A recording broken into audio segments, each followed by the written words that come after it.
السلام علیکم ورحمۃ اللہ وبرکاتہ نحمدہ ونصلی علی رسولہ الکریم اما بعد۔ الحمدللہ ہماری یہ دعوت کی جو دعوت دین یا دعوت و تبلیغ کی جو کلاسز چل رہی ہیں، اللہ کے بے پناہ کرم اور احسان سے الحمدللہ ہم لوگ تقریباً 15 کلاسز ابھی تک کر چکے ہیں، جس کی آج کلاس نمبر 16 ہے، جس میں آپ کے سامنے میں نے توحید کا تذکرہ، توحید کے بعد شرک کا تذکرہ کیا۔ شرک کی 2 قسمیں میں نے آپ کو بتائی، ایک شرک اکبر اور ایک شرک اصغر۔ شرک اکبر کی کچھ چیزیں، کچھ مثالیں، پھر اس کے بعد اس شرک کے پھیلنے کا سبب کیا ہے، یہ چیزیں میں نے آپ کے سامنے ذکر کی۔ الحمدللہ آج ہماری کلاس نمبر 16 اور اس کا ٹاپک ہے شرک اصغر۔ شرک اصغر۔ اب شرک اصغر کہاں کسے جاتا ہے؟ تو شرک اصغر کہا جاتا ہے کہ وہ شرک تو ہوتا ہے، یعنی جو شرک کی آپ نے تعریف لکھی ہے وہ شرک تو ہوتا ہے، پر وہ شرک اس درجے کا نہیں ہوتا جس سے انسان اسلام سے خارج ہو جائے۔ شرکن دونا شرک، اس کو عربی کے اندر کہا جاتا ہے چھوٹا شرک۔ اصغر مطلب ہوتا ہے چھوٹا۔ ایک ہوتا ہے وہ شرک جو میں نے آپ کو بتایا کہ الوہیت، ربوبیت، اسماء اور صفات میں شرک کرنا، وہ بڑا شرک، کیونکہ اس کی بنیاد پر انسان اسلام سے خارج بھی ہو سکتا ہے۔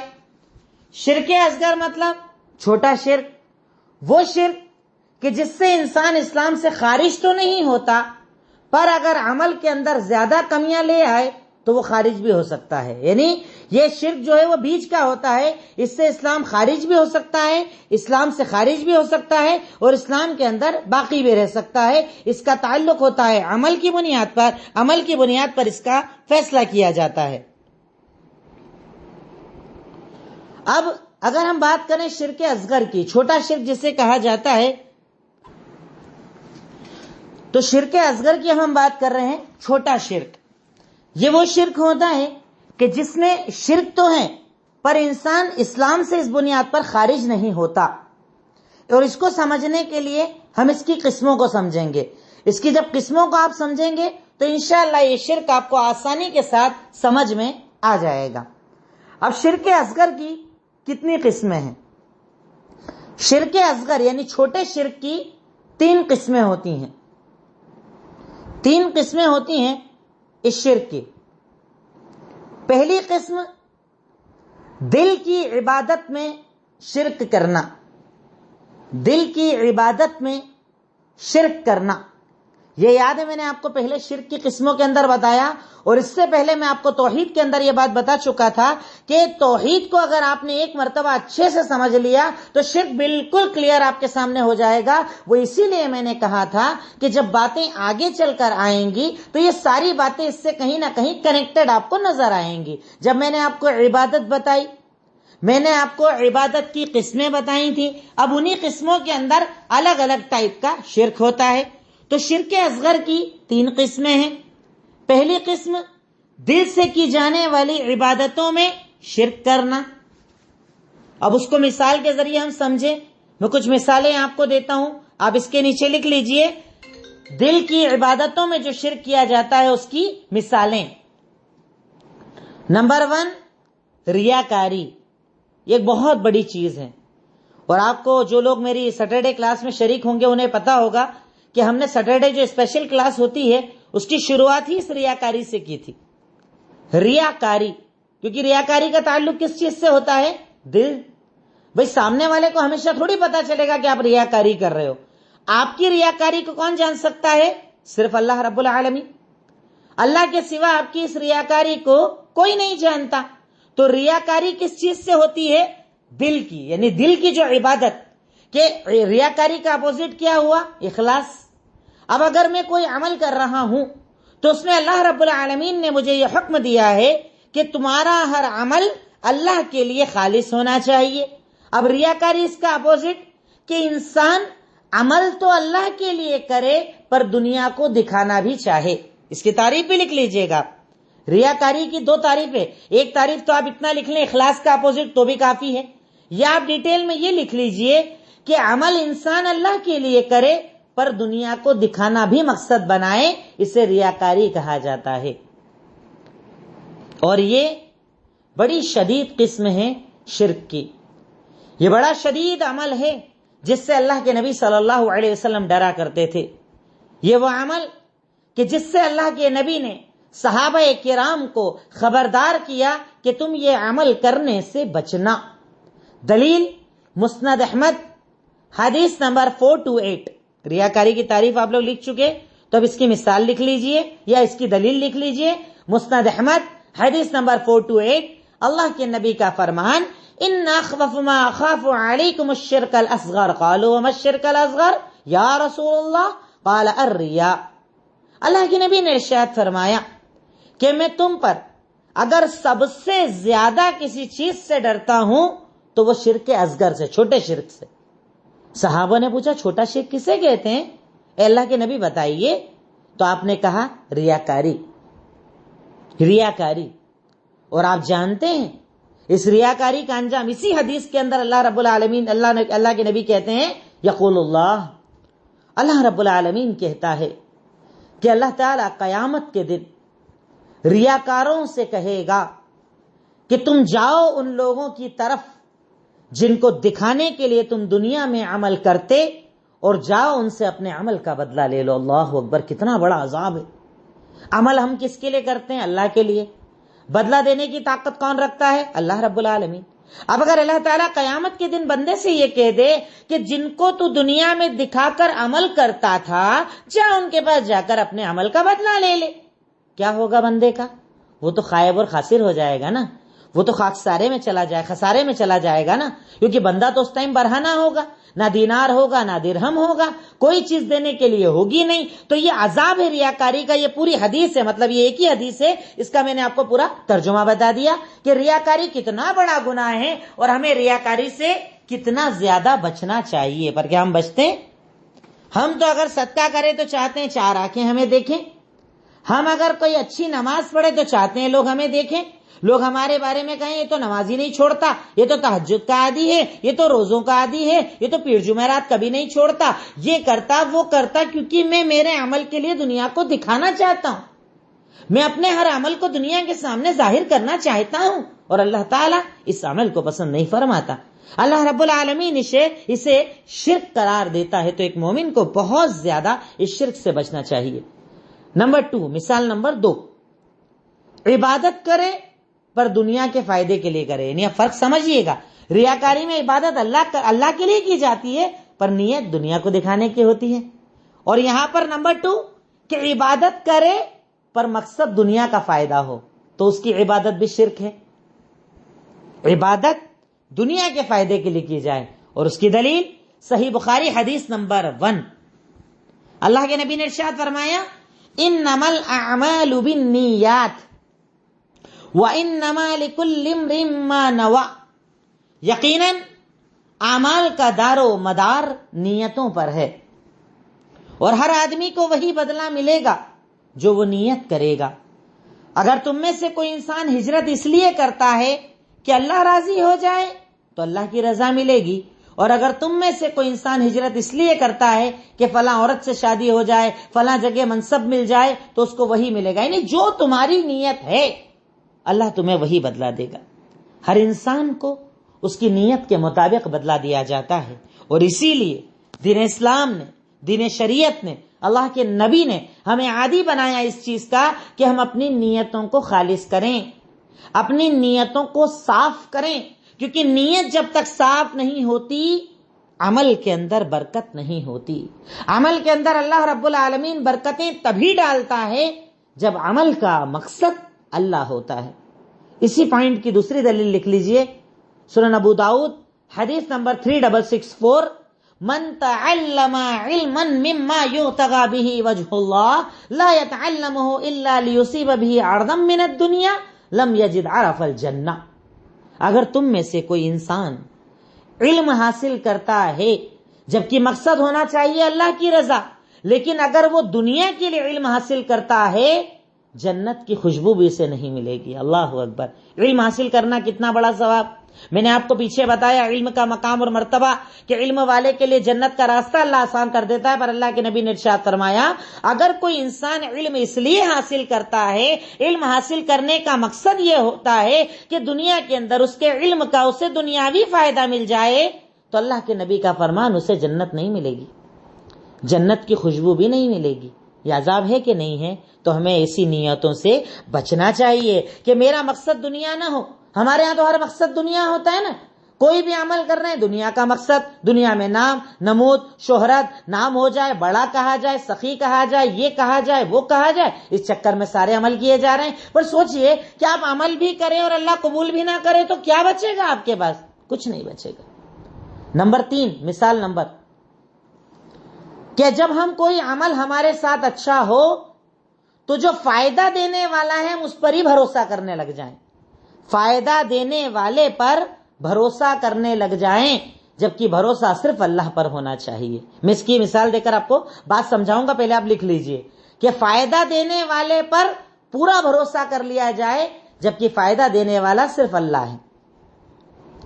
اس کی مثال دوائی، آپ دوائی کھاتے ہیں، آپ کی طبیعت ٹھیک ہو گئی، اب آپ سے اگر یہ کہا جائے کیسے ہو تو کہتے اس دوائی سے میں ٹھیک ہو گیا، جبکہ بندہ مومن کیا بولتا ہے؟ الحمدللہ اللہ تعالی نے مجھے شفا دے دی۔ یعنی فائدہ جس چیز سے ملا ہے میں اس پر بھروسہ نہ کروں، فائدہ دینے والی ذات پر بھروسہ کروں۔ یہ مثال لکھ لیجئے، مثال یاد رہے گی۔ اسی کی مثال آپ دیکھ لیجئے جو ہمارے یہاں لوگ دیتے ہیں، کتنی چیزوں کو ہمارے یہاں لوگوں نے فائدہ دینے والی چیزوں کو خدا بنا ڈالا ہے، اپنا معبود بنا ڈالا ہے، ان کے ہی نام پر ساری چیزیں کی جاتی ہے، وہی نوازنے والے، وہ دینے والے، وہ عطا کرنے والے، جبکہ یہ شرک اصغر نہیں، یہ تو شرک اکبر ہے کہ آپ اللہ کی نسبت کسی اور کو دے دیں۔ پر میں مثال دے کر سمجھا رہا ہوں کہ یہ بھی چیز ناجائز ہے، اور ایک مومن کو اس سے بھی بچنا چاہیے کہ یہ یقین رکھے کہ فائدہ دینے والی ذات صرف اللہ رب العالمین کی ہے، وہ جس چیز میں چاہتا ہے فائدہ دیتا ہے، اور جس چیز میں نہیں چاہتا ہے فائدہ نکال دیتا ہے۔ فائدہ دینے والی چیز پر پورا بھروسہ کر لینا، جبکہ بھروسہ صرف اللہ کی ذات پر ہونا چاہیے۔ چوتھی مثال، یہ سب دل کی عبادت چل رہی، سب دل سے کی جانے والی عبادت۔ چوتھی چیز، شگن بد شگن لینا، جو ہوتا ہے آج کل مسلمانوں میں بہت ہوتا ہے، شگن بد شگنی لینا۔ کانچ پھٹنا اچھا ہوتا ہے، کئی میں نے مسلموں کی دکانوں پر سنے یہ جملے، نئی دکان کھول رہے ہیں، شیلف لگ رہے ہیں، ایک کانچ ٹوٹ گیا، ارے بہت اچھا ہوا، کانچ ٹوٹنا تو اچھا ہوتا ہے، دہی کھانے سے اچھا ہوتا ہے، صبح بلی اگر رستہ کاٹ گئی برا ہوتا ہے۔ یہ مسلموں کا کلچر ہے، جبکہ اسلام نے انہیں یہ کلچر نہیں دیا۔ اسلام چیزوں پر نہیں، اللہ کی ذات پر بھروسہ کرتا ہے۔ پر ایک مومن، ایک مسلمان، ایک کلمہ پڑھنے والا اگر اللہ تعالی کی ذات کو چھوڑ کر چیزوں پر شگن بد شگن کرنے لگ جائے تو یہ بھی شرک ہے۔ سنن ابو داؤد حدیث نمبر 3910، اللہ کے نبی کا فرمان، الطیرہ شرکن، شگن بد شگن کا یہ جو سسٹم ہم لوگ چلاتے ہیں نا، یہ شرک ہے۔ بد شگونی لے گا نا، شرک ہے۔ اچھا شگن لو یا برا شگن لو۔ شاید آپ میں سے وہ لوگ جو کتاب و سنت سے جڑے ان کو یہ چیز عجیب لگے گی، پر یہ مسلم کلچر میں ہے۔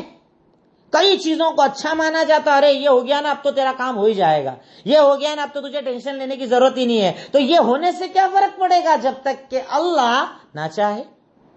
ہوتا وہ ہے جو اللہ چاہتا ہے۔ قرآن میں اللہ تعالیٰ کہتا ہے وَمَا تَشَاءُونَ إِلَّا أَن يَشَاءَ اللَّهُ رَبُّ الْعَالَمِينَ، تم کچھ نہیں چاہتے، ہوتا وہ ہے جو اللہ رب العالمین چاہتا ہے۔ تو شگن بد شگن لینا یہ اسلام کا سسٹم نہیں ہے، جائز نہیں ہے کہ آدمی شگن بد شگن فال، کئی لوگ فال بھی نکلواتے ہیں، آپ کو پتا ہوگا فال نکلواتے ہیں، یہ کام کرنا ہے اس کا فال نکلواؤ۔ فال کیا ہوتا ہے؟ شرک ہے یہ۔ کیا سبب پر بھروسہ کر رہے ہیں؟ آپ چیزوں پر بھروسہ کر رہے ہیں؟ ارے آپ کو تو اگر حلال ہے تو آگے بڑھو، حرام ہے تو پیچھے ہٹو، اللہ کے حکم سے۔ کرنے والی ذات اللہ کی ہے، فائدہ دینے والی ذات اللہ کی ہے۔ تو میں نے شرک اصغر دل کی عبادت میں جو ہوتا ہے اس کی کچھ مثالیں آپ کو دی، اور میں سمجھتا ہوں کہ اگر ان مثالوں کو آپ سمجھ گئے تو اس جیسی 50 مثالیں آپ کے سامنے اب کلیئر ہو جائے گی۔ ہر وہ عمل جو دل سے کیا جاتا ہے، جس کا تعلق، جس عبادت کا تعلق دل سے ہوتا ہے، اس میں بھی اللہ کے ساتھ کسی کو شریک کرنا یہ شرک اصغر ہو گیا. دوسری قسم عمل میں شرک.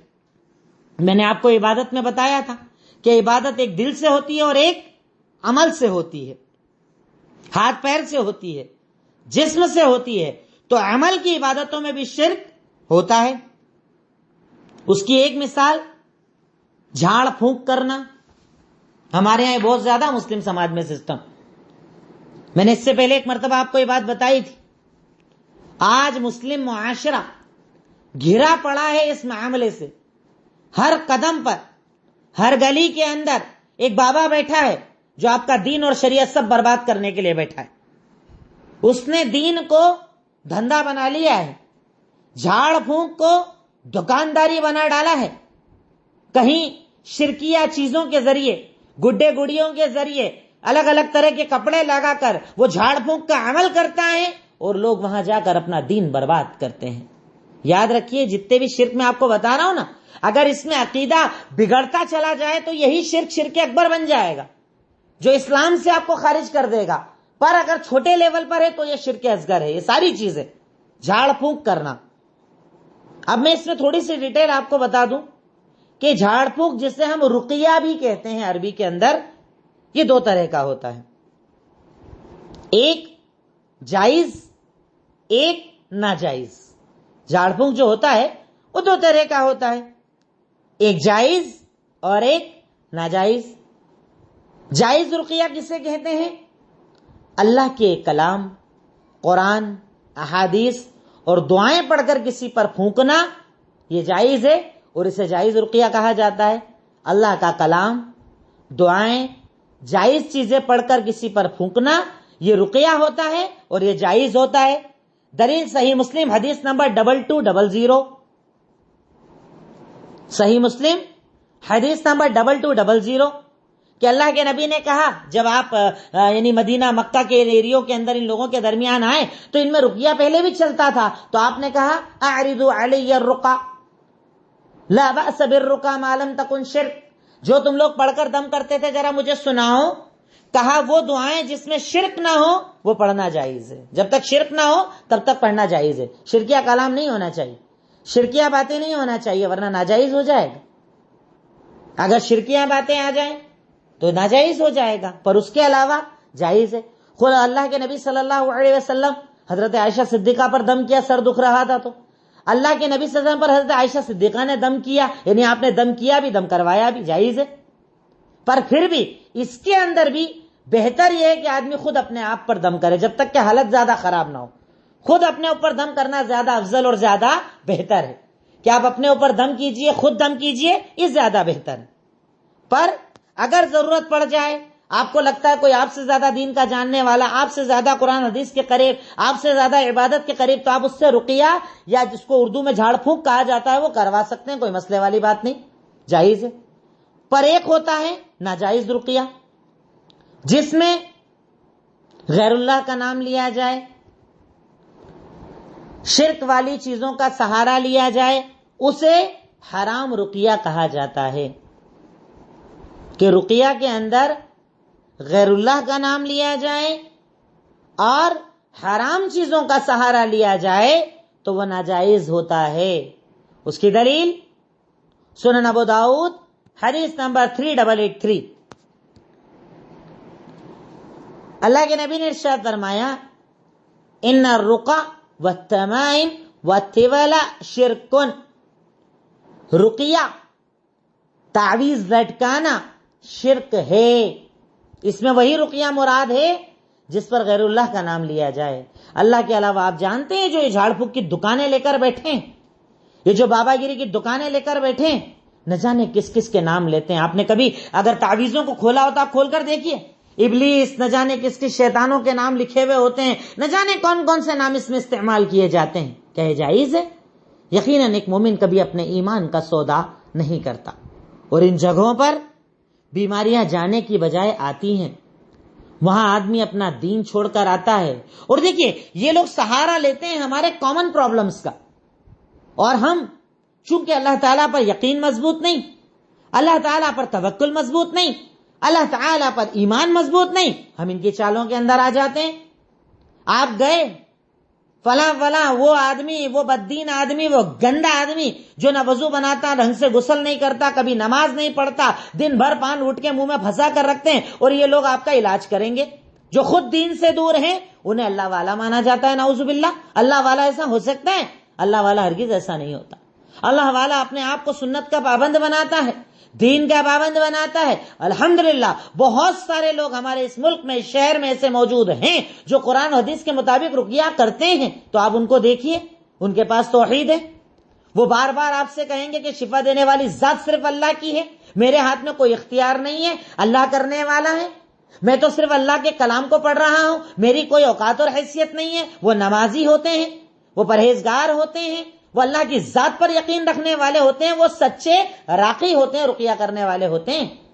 پر ہمارے یہاں تو آپ جائیے، بہت پریشان ہو تمہارے تو گھر والے ہی تمہارے دشمن ہیں.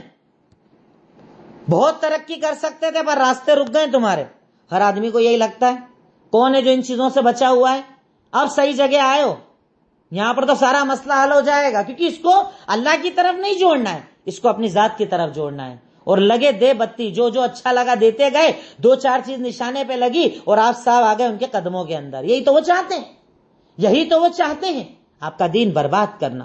اور ایک مسلمان بتا نہیں سکتا، میں آپ کو بیان کرنے کی میری طاقت نہیں ہے کہ اپنی بہن بیٹیوں کو ایسے لوگوں کے گھروں میں اکیلے دم کرانے کے لیے چھوڑ چھوڑ کر آ جاتے ہیں اور یہ بھی نہیں سمجھ پاتے کہ جائز کیا ہے اور ناجائز کیا ہے.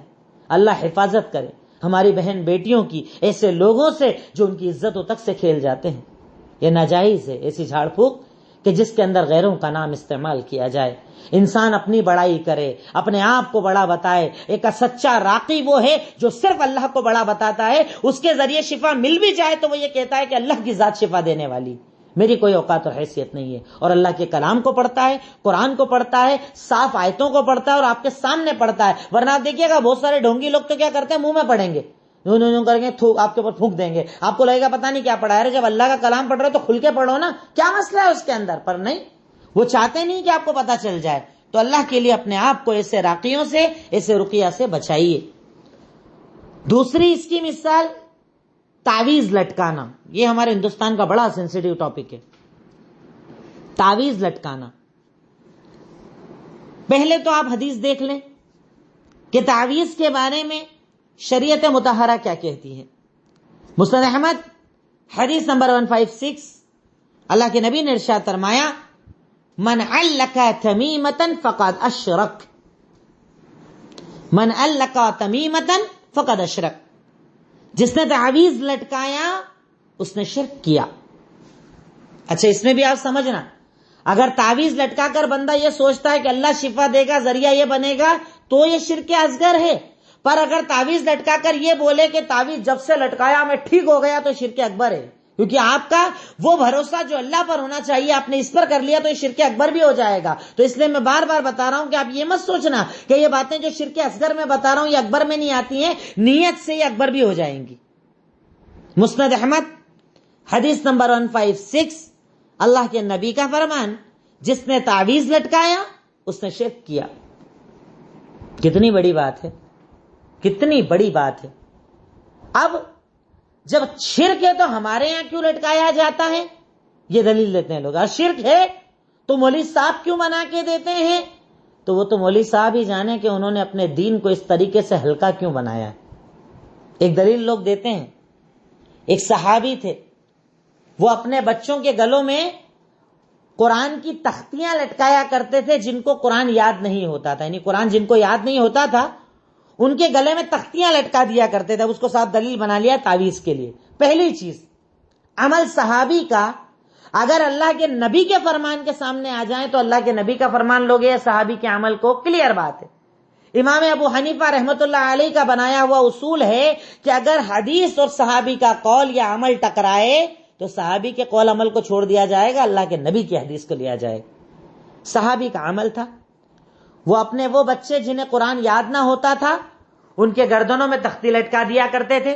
مقصد ہوتا تھا قرآن یاد کروانا. تو پہلی چیز، اگر اللہ کے نبی کا قول موجود ہے تو صحابی کا عمل نہیں چلتا. اور دوسری چیز، وہ تعویذ نہیں لٹکاتے تھے، وہ تختیاں لٹکاتے تھے، مقصد ہوتا تھا یاد کروانا.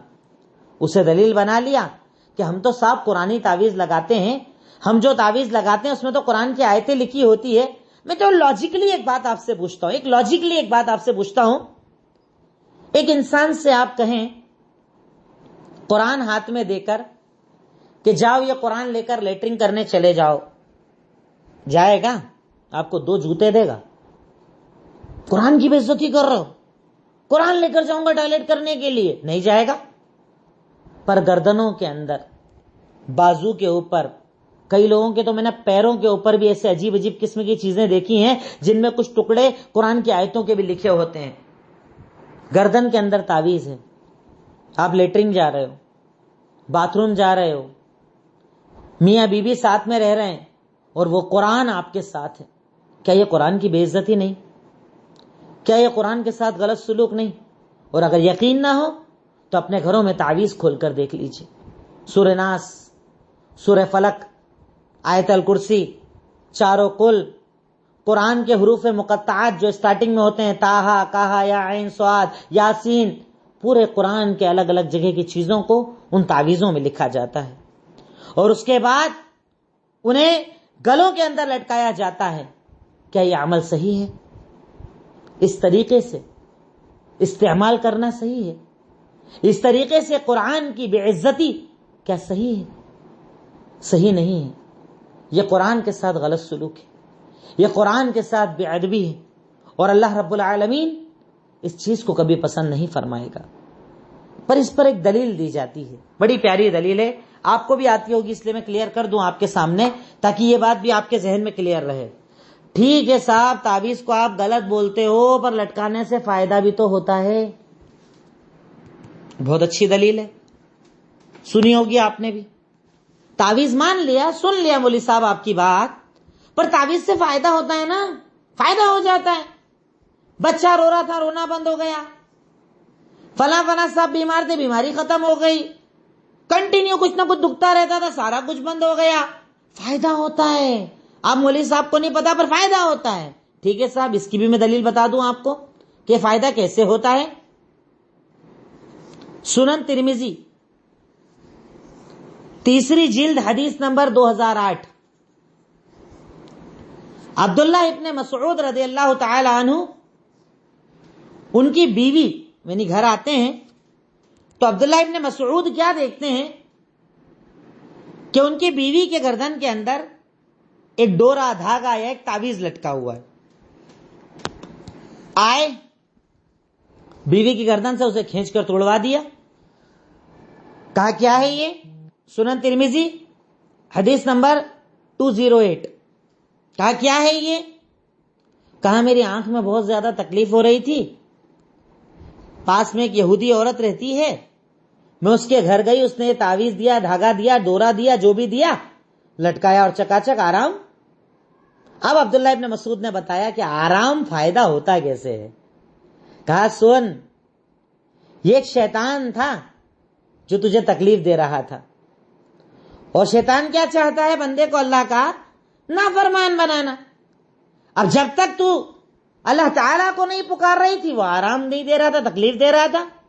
تو یہودی کے پاس گئی، اس نے تجھ سے شرک کروایا، تو نے کیا، درد ختم، کیونکہ شیطان کا عمل پورا ہو گیا. اگر اس کی بجائے تو معوذتین قرآن کی تلاوت کر لیتی تو بھی تجھے آرام ہو جاتا. عجیب سی دلیل لوگ ہمارے یہاں دیتے ہیں.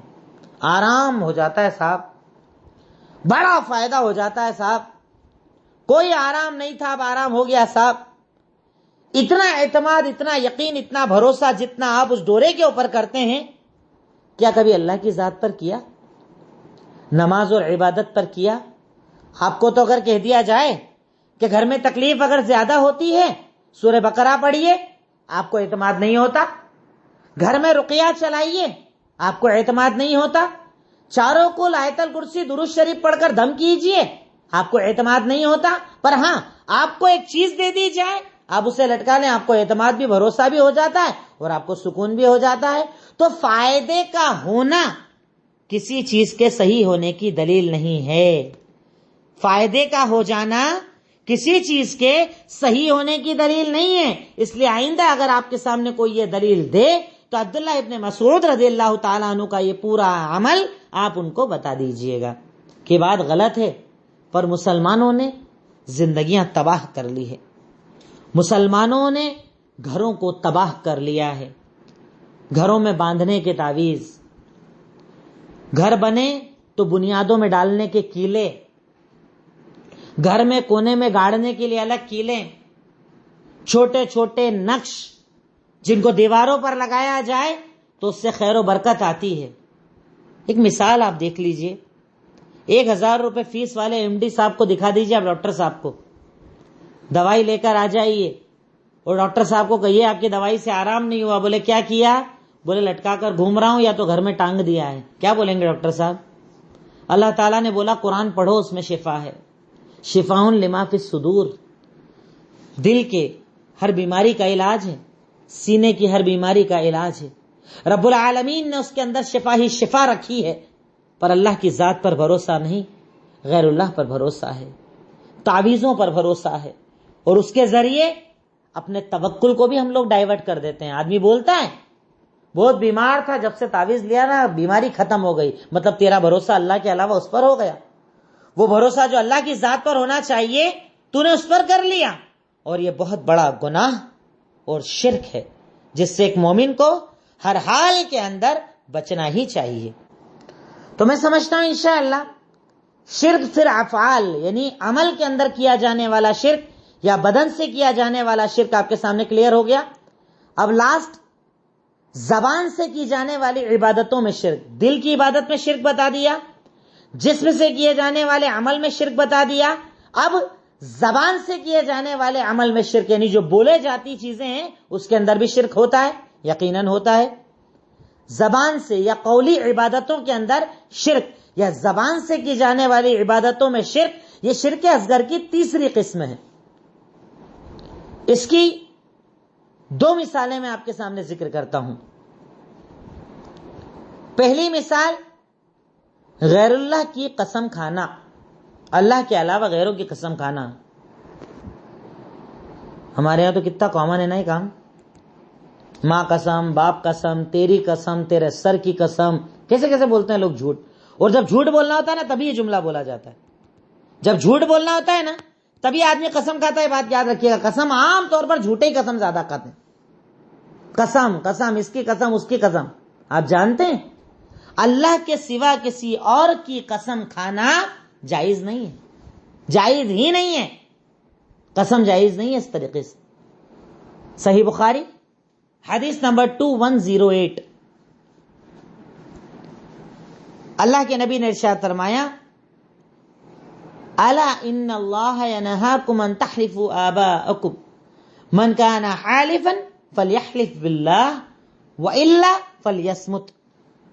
اللہ کے نبی نے ارشاد فرمایا کہ اللہ تعالیٰ تمہیں منع کرتا ہے کہ تم اپنے باپوں کی قسم کھاؤ. اگر تم میں سے کسی کو قسم کھانی ہے تو صرف اللہ کی قسم کھاؤ اور یا خاموش رہو. بہت مجبوری پڑ جائے، بات ثابت نہیں ہو رہی ہو، سامنے والا آپ کی بات مان ہی نہیں رہا ہو، مجبوری کی صورت میں اگر قسم کھانی پڑے تو آپ اللہ کی قسم کھائیے. پر اللہ کے علاوہ کسی اور کی قسم کھانا جائز نہیں ہے. کسی مخلوق کی قسم کھانا جائز نہیں ہے، کھا ہی نہیں سکتے آپ قسم. پر یہاں ایک سوال پیدا ہوتا ہے، قرآن میں اللہ نے تو قسم کھائی ہے. والعصر، قسم زمانے کی، سورج کی، چاند کی، اس کی اس کی، اللہ نے تو بہت قسم کھائی ہے قرآن کے اندر. تو اس کا جواب یہ ہے کہ وہ اللہ ہے، وہ اپنے مخلوق میں جس کی چاہے قسم کھا سکتا ہے. پر ہم مخلوق ہیں، ہم اپنے خالق کے سوا کسی اور کی قسم نہیں کھا سکتے. یہ فرق سمجھ لیجئے گا، ورنہ لوگ کنفیوز ہو جاتے ہیں. ارے تمہارے مولوی صاحب نے بولا نہیں کھا سکتے اور اللہ تو قرآن میں کھا رہا ہے قسم. تو انہیں یہ بتائیے گا کہ وہ اللہ خالق ہے، اور خالق جس مخلوق کی چاہے قسم کھا سکتا ہے نا، وہ تو خالق ہے. پر ہم مخلوق ہیں، اور مخلوق کو اللہ تعالیٰ نے اللہ کے نبی کی زبانی حکم دے دیا ہے کہ آپ اللہ کے سوا کسی اور کی قسم کھا ہی نہیں سکتے. ہمارے یہاں ہوتی ہے قرآن کی قسم، اور یہ کب ہوتی ہے؟ عام طور پر گھروں میں میاں بیوی کے جھگڑے جب رات کو سٹارٹ ہوتے ہیں 11 اور 2 بجے تک، جب بالکل ختم ہونے کا بالکل نام نہیں لیتے تب قرآن اٹھتے ہیں، کھا قرآن اٹھا کے قسم بول قرآن اٹھا کے کہ تو نے ایسا نہیں کیا. اور عام طور پر قرآن رکھا کہاں پر ہوتا ہے ہمارے یہاں؟ وہاں پر کہ جہاں پر چڑھنے کے لیے بھی ہمیں کرسی لگتی ہے، وہاں سے اتارنا پڑتا ہے، اس میں دھول بھی لگی ہوئی ہوتی ہے، کہ پڑھتے تو ہم لوگ ہیں نہیں بھائی. قرآن تو ہم صرف رمضان میں پڑھتے ہیں نا، اس کے علاوہ تو پڑھتے ہی نہیں ہے. قرآن سوال ہی نہیں ہے قرآن پڑھنے کا. قرآن کوئی روزانہ پڑھنے والی کتاب تو ہے نہیں، تو قرآن کی قسم کھاتے ہیں جھگڑوں کے اندر. اس کے لیے ہے قرآن، اس کے لیے اللہ کا کلام، ہرگز نہیں. تو اگر کبھی ضرورت پڑ جائے تو قسم صرف اللہ کی کھائی جائے، مخلوق کی قسم کھانا ہمارے لیے جائز نہیں ہے. اور یہ زبان سے جو شرک ہوتا ہے اس میں سے ایک شرک ہے اللہ کے علاوہ غیروں کی قسمیں کھانا. نمبر 2، اللہ اور کسی مخلوق کو ایک ساتھ بولنا، یعنی اللہ جیسا کسی اور کو قرار دینا زبان کے اندر، چاہے دل سے نہ مانے پر زبان سے بھی اللہ جیسا کسی اور کو قرار دینا شرک ہے. زبان سے اللہ جیسا کسی کو قرار دینا شرک ہے. جیسے ہمارے یہاں بہت سارے لوگ بولتے ہیں جو اللہ اور اس کے رسول چاہیں، اللہ اور اس کے رسول کا کرم ہے، بہت نارمل سمجھتے ہیں لوگ اس کو. میں اسی کی دلیل آپ کو دے رہا ہوں، اسی جملے کی دلیل دے رہا ہوں کہ لفظ بھی اگر آپ استعمال کر رہے ہو، گرچہ آپ کے دل میں نہیں ہے، آپ کے دل میں ارادہ نہیں ہے، آپ اللہ کو ایک مانتے ہو، سب ہے، پر زبان سے یہ جملہ استعمال کرنا بھی شرک ہے. اور یہ میں نہیں کہہ رہا، اللہ کے نبی ارشاد فرماتے ہیں، صحیح بخاری حدیث نمبر 783، ایک صحابی آئے اور آ کر ارشاد فرمایا ماشاء اللہ وشت، وہ ہوگا جو آپ اور اللہ چاہے. ہاں، اللہ کے نبی اور اللہ کو ایک ساتھ بولا، جو ہوگا جو اللہ اور آپ چاہیں، یعنی جو آپ اور اللہ چاہیں گے اللہ اور آپ چاہیں گے ہو جائے گا. ایک ساتھ ورڈ یوز کر دیا. جانتے ہیں کہ اللہ کے نبی نے کیا کہا؟ اجعلتنی للہ ندا، کیا تو مجھے اللہ کے برابر کھڑا کر رہا ہے؟ شرک کر رہا ہے. جب بول اتنا بول ماشاء اللہ وحدہ، وہ ہوگا جو اللہ چاہے گا، صرف اللہ چاہے گا. اللہ کے سوا کسی کی چاہت اللہ کے ساتھ شامل نہیں ہے. ہمارے یہاں کتنا بولتے لوگ اللہ اس کے رسول کا کرم ہے، اللہ اس کے رسول چاہیں، اور لوگ اس کو گناہ سمجھتے ہی نہیں ہیں. میں کہہ رہا ہوں کسی مولوی کی مت سنو، یہ تو فلاں جماعت والے، یہ تو فلاں والے، یہ تو فلاں والے، چھوڑ دو ان سب کو. آپ تو اللہ کے نبی کا فرمان سن لو نا، وہ کیا کہہ رہے ہیں. اور میں کہتا ہوں کہ تعجب یہ ہے کہ مسلمان نے قرآن حدیث کو پڑھا نہیں، ورنہ اتنی صاف حدیثوں کے بعد کہاں گڑبڑ کرے گا آدمی؟ پڑھتا ہی نہیں ہے آدمی. صحیح بخاری کی صاف حدیث، صحابی نے بولا وہ ہوگا جو اللہ اور آپ چاہیں. اللہ کے نبی نے بولا مجھے اللہ کے ساتھ کھڑا کر رہا ہے. جب بول اتنا بول جو اللہ اکیلا چاہے، اللہ کے جیسا کوئی نہیں، اللہ کے ساتھ کوئی نہیں. یہ ایک مومن کو طریقہ سکھایا، یہ ایک مومن کو اللہ کے نبی نے دین سکھایا، یہ ایک مومن کو اللہ کے نبی صلی اللہ علیہ وسلم نے زندگی گزارنے کا طریقہ سکھایا. اور اگر ان سب چیزوں میں بھی یہ جو میں نے آپ کو شرک کی قسمیں بتائی ہیں نا، اگر ان کے اندر بھی کوئی بندہ دل سے یہ بولتا ہے کہ میں اللہ کے ساتھ ان کو بھی مانتا ہوں، تو وہ شرک اکبر ہو جائے گا، پھر اصغر نہیں بچے گا. اور صرف عمل میں اگر پایا جائے تو وہ شرک اصغر ہے، اس سے بھی آدمی کو توبہ کرنا پڑے گا. ورنہ شرک اصغر، جیسے میں نے آپ کو بتایا کہ شرک اکبر کا حکم کیا ہے کہ انسان جو اسلام سے خارج ہو جاتا ہے، اور شرک اصغر کا حکم یہ ہے کہ اگر اس کو بھی آدمی توبہ نہ کرے تو وہ شرک اکبر کے درجے کو پہنچ جائے گا. اگر اس سے بھی انسان توبہ نہ کرے تو وہ شرک اکبر کے درجے کو پہنچ جائے گا، اور وہ بہت بڑا گناہ بن جائے گا. تو آج کے اس درس کے اندر میں نے آپ کے سامنے شرک اصغر کو کلیئر کیا، اس کی 3 قسمیں بتائیں، اور تینوں قسم کی، پہلی قسم کی 4، پھر 2، اور پھر 2 مثالیں میں نے آپ کو بتائی. اب ان ساری مثالوں کو آپ اپلائی کرتے چلے جائیے، اور مثالیں آپ کے سامنے کلیئر انشاءاللہ ہوتی چلی جائیں گی. آخر میں اللہ تعالیٰ سے دعا ہے، اے الہی، اے مولا رب العالمین، خالق مالک رحمان رحیم، تو ہم تمام کو حق سمجھنے اور حق پر عمل کرنے کی توفیق عطا فرما. اے اللہ، ہمیں توحید کو سمجھ کر توحید پر زندگی گزارنے کی توفیق عطا فرما.